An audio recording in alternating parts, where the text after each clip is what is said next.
Како да ја заштитиме животната средина, една од темите на кои утро разговарам со Андреј Јокич од компанијата Sunilenz. Добро утро.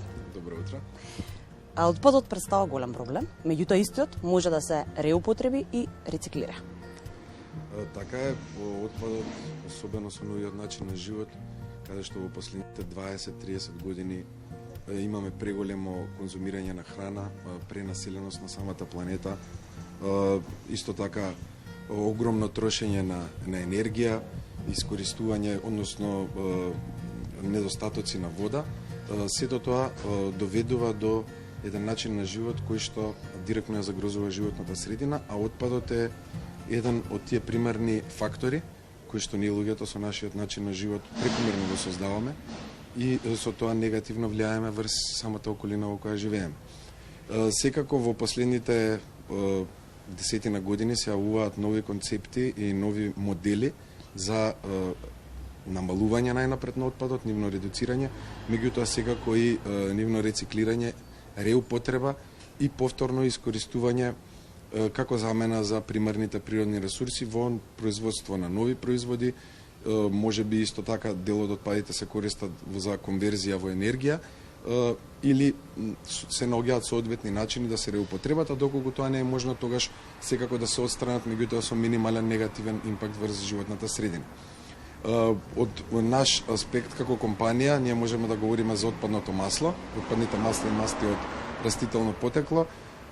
Например, тие влегуваат во нашиот систем како отпад, потоа се филтрираат, се третираат, преработуваат и на крајот завршуваат како екосуровина за производство на зелени горива.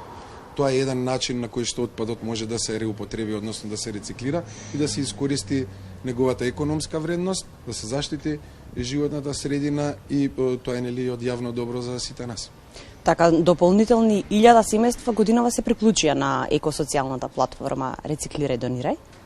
Така е, и тоа ни е многу драго, бидејќи сите тие се еколошки свесни домакинства, кои што доброволно се приклучија во екосоцијалната платформа Рециклирај Донирај. И затоа сме задоволни бидејќи тие континуирано собираат отпадно масло во садовите кои што им ги доставуваме, меѓутоа го користат и хуманитарниот момент, каде што за секои 3 литри собрано отпадно масло, ние им доделуваме половина литар сончогледово масло, кое тие решаваат да го донираат преку Сдруженијето Љубезност до бездомни семејства.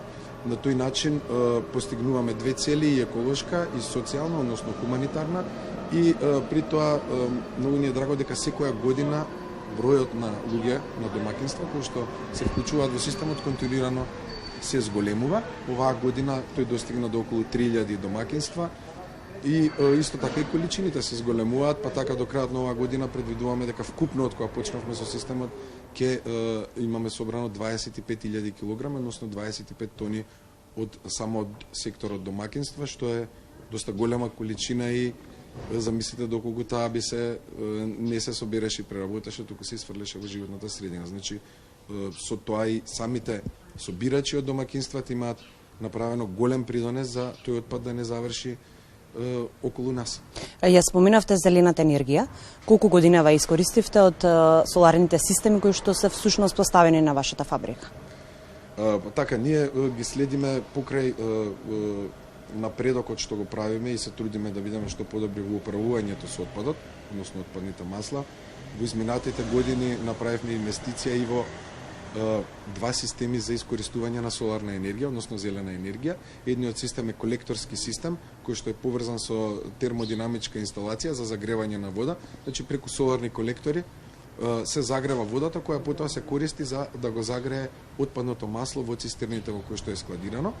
И вториот проект кој што го завршивме на крајот на минатата година е соларна фотоволтаична централа на кровот од нашата компанија, која што дополнително ни помага да го намалиме нашиот еколошки отпечаток, односно да користиме повеќе зелена енергија за нашите деловни активности и при тоа да спасиме голем дел на електрична енергија која е произведена со согорување на јаглен. Па така оваа година можам да кажам дека само од фотоволтаичната централа се произведени 220 мегавати на електрична енергија, од кои што над 60% ние ги имаме искористено како компанија, и другите, остатокот, односно 40% се предадени во електродистрибутивната мрежа и на тој начин имаме како компанија спасено околу 220 тони на јаглен кои би се согориле за да се произведе таа електрична енергија. Ке го споменаме тука и концептот на циркуларната економија. Така, тоа е многу важен концепт во контекст на првото прашање за прекомерното создавање на отпад.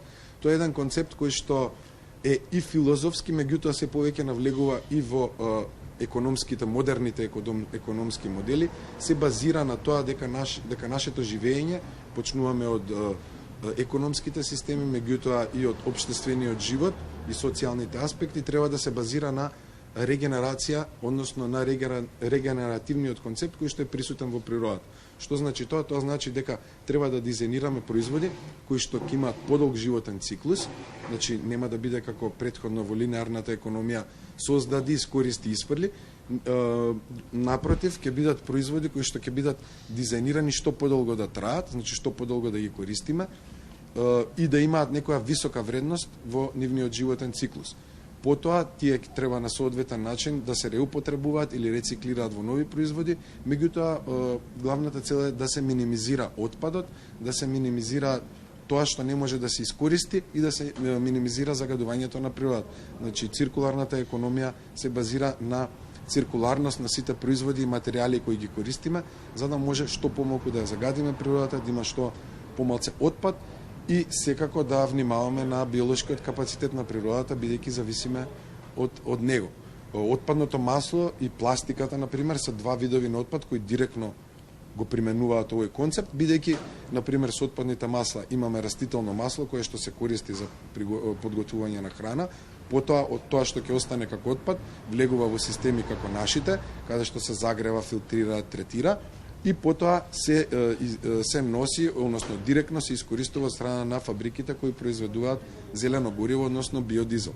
И на тој еден начин се затвара кругот на овој производ и самите, како да кажам, самото тоа што останува од производот, целосно се искористува во создавање на еден друг зелен производ. Ке се навратам повторно на проектот Рециклирај Донирај, кој што трае веќе неколку години, ние го следиме постојано, каде во основните и во средните училишта нели се вклучуваат учениците и градинките најнапред. Меѓутоа, да сметате ли дека можеби треба да се подигне повеќе еколошката свест, па да се воведе некоја можеби дополнителна настава во училиштата?